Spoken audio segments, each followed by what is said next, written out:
Hello and welcome to News in Depth here on TVP World with me, Ashim Kumar.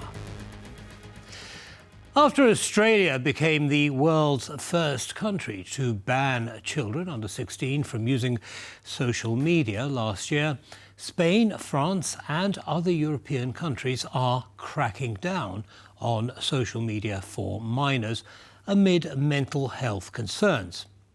Meantime, the EU negotiates a strategic trade deal with Australia. We discuss both with Marcin Zaborowski, he's Europe editor, TVP World. Martin, great to have you back. Thank you for taking the time.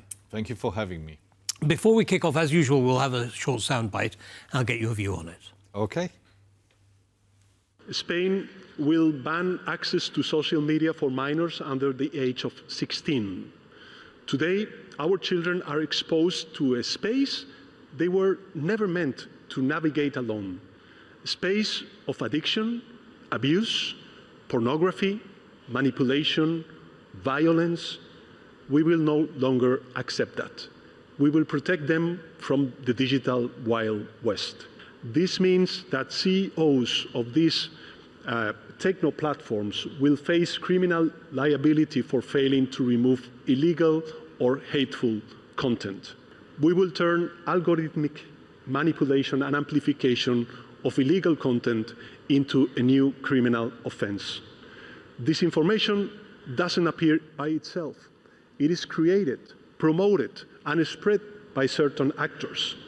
We will go after them as well as after the platforms whose algorithms amplify the disinformation for profit.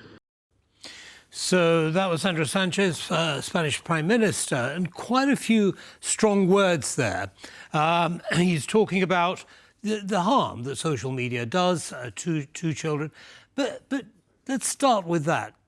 This is not news. You know, for many years we've been saying, well, you know, children are glued to their mobile phones or what have you, their PCs, and the stuff that's being fed to them isn't particularly healthy. Why only now is anyone doing anything about it? I think there are two essential reasons. Number one, you say it's not new, but I think that to see the effect that social media are actually having on our children's brains is something which we only can know in this generation.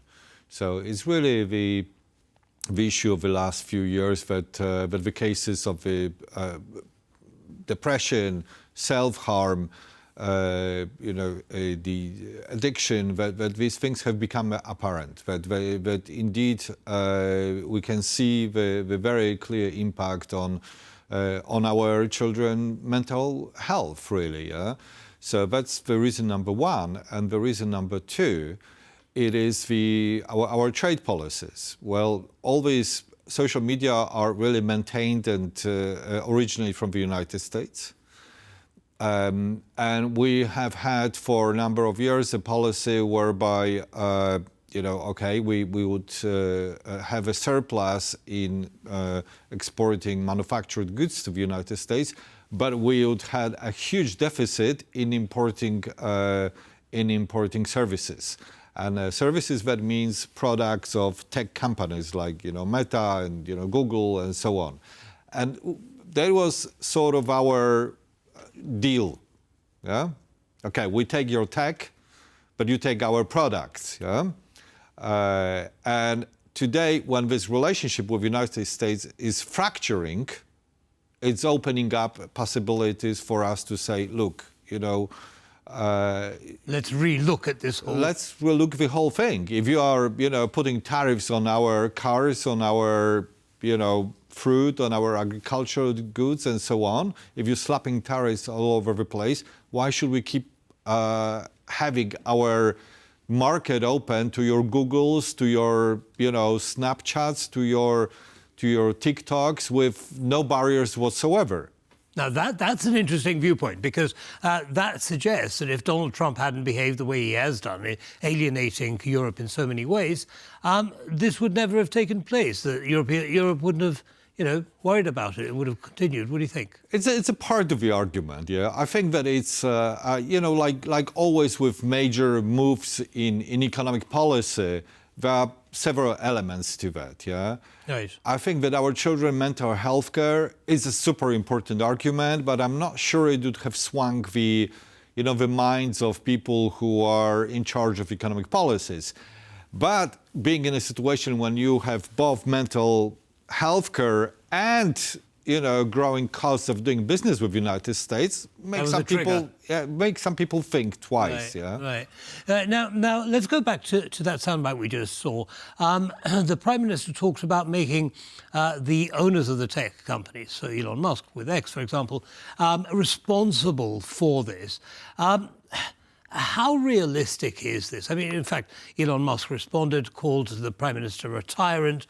So they're having a virtual war of words already. How is that going to be an effective solution? Making an enemy of the leaders of these companies. Surely a more negotiated solution would be more effective, wouldn't it? Perhaps, but I mean, it's by the way, it's not only a European issue about the mental health care. As we speak today, the court in California is looking into the case of young female, age 19, who took to court a number of tech companies, accusing them of causing her depression, anxiety, self-harm, and so on. So, yes, you can have a litigation. You can really have a case in which you can say that, just like tobaccos. Actually, some people are saying it's a tobacco moment for social media. But it wasn't the heads of the tobacco companies that were being sued, whereas here they're talking about the heads of the tech bros, so-called, who are being held personally responsible by the Spanish Prime Minister. I guess it's the Elon Musk effect. It's really about the Elon Musk unashamedly being the image that and the personality that people associate with some social media practices, not so much with X, but with Grok, for example. Right. Yeah. Right. So and Grok is known for being used in spreading pornography, in spreading false images and so on. Well, talking about false images and so on, and the impact that social media has on children's behaviours, there is a dark side, another dark side, which is surely that could be leveraged by unfriendly countries, China comes to mind, where they have TikTok after all, who could use it to influence the whole generation of our children. How dangerous is that? Well, I mean, it's interesting you brought up the example of China. As you know, China is actually keeping its own market close to these big giants that we just mentioned. And it's having its own social media and its own internet space, which, it self-regulates. And, we can have lots of issues about how, they exclude freedom of speech and, and how they close the space to, to proliferation of news. But for example, when it comes to algorithms, China has very different policies on algorithm, and Chinese algorithms are different than ours. So ours, meaning Western algorithms, they are sort of looking into, they promote extremism, they promote the content which is catchy, and that often means it's kind of devoid of some intellectual content, right, so to speak. Right. Whereas Chinese algorithms, they promote things like, invention, mathematics. So the cool person is the person who does Rubik cube fastest, not the person who's got the biggest eyebrows, for example, yeah, or whatever they do it in our Western algorithm, right. yeah. And how much of that is China feeding into European or American social media? Well, you mentioned TikTok. Yes. And like, TikTok is China-owned. It's owned by people who are related to the Chinese state interests.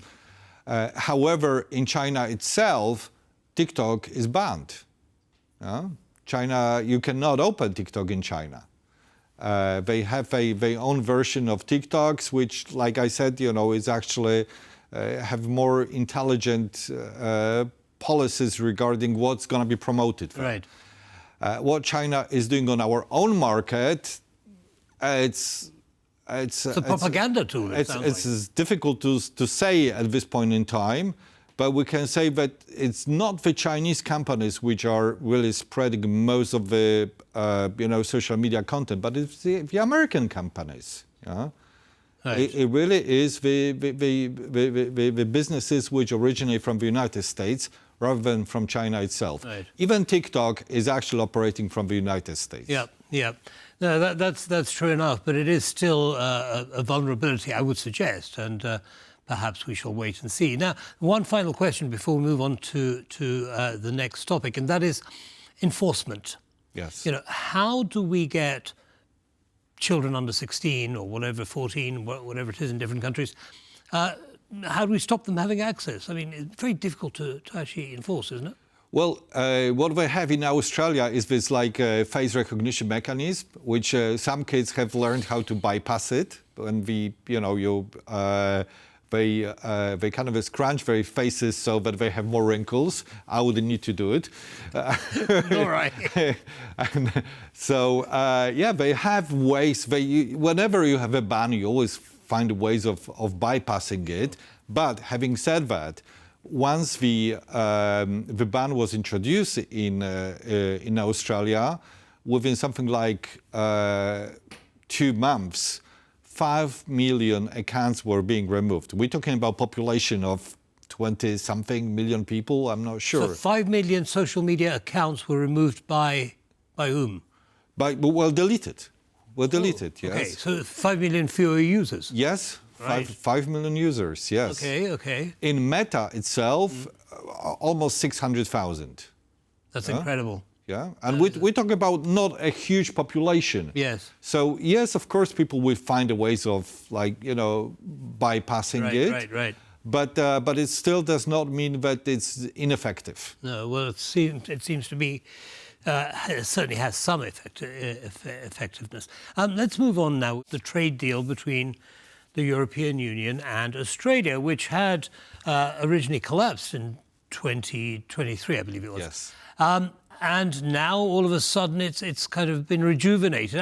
I must say the EU's on steroids when it comes to trade deals. I mean, the last couple of months we had Mercosur, we've had trade deal with India, and now we have a possible trade deal with Australia. What's going on?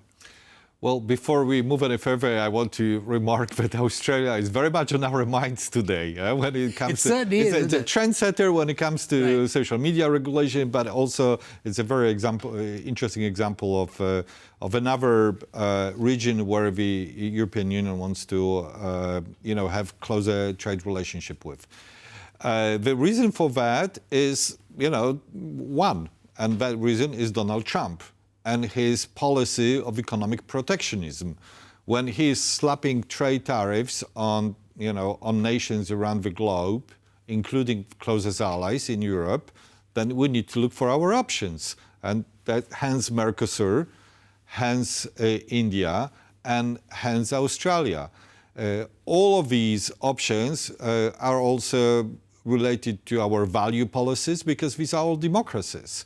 So in a sense, we are looking here for closer relations with other countries around the globe, and the trade deal with Australia is particularly deep and comprehensive with what has been discussed because it also includes a special defense partnership, and also it includes a lot of the young people who should be happy about it. Freedom of labor movement. So Europeans will be able to reside and work in Australia without pre-arranged agreements, without pre-arranged work permit for up to 4 years. Wow, so that's exciting. And vice versa, of course. Right, the same thing will be for Australians wanting to work in Europe. Well, both of those sound really interesting. I want to come back to those. But before we do that, it sounds to me that that Donald Trump's protectionism has actually worked out rather well for the EU. I mean, does it? It looks like the EU is actually flexing its economic muscle. It's saying, well, hang on, we don't have to rely only on the US. We have options. Yes. And they recognise the strength, economic power that they carry. It's pretty good strategically speaking, isn't it? Well, I think, yes, there is nothing better for a political construct than to be faced with a crisis. And Donald Trump has caused a crisis, and he's forcing the Europeans to step up, to look for other options, to invest more in defense, and to become more strategic indeed. And that's what we are doing. So in that sense, yes, indeed, I agree with you that Donald Trump is actually not that bad for the Europeans to grow up, really. Right. Well, it's okay. Well, now I just want to focus on a couple of things that you said about the deal itself. You mentioned weaponry. You mentioned visa-free travel and work in each country, but there's also an agricultural component to it. Aren't we running the same risk, that we ran with Mercosur? That the farmers in Europe are going to say, no, hang on, we're going to be undermined, our standard of living is going to go down.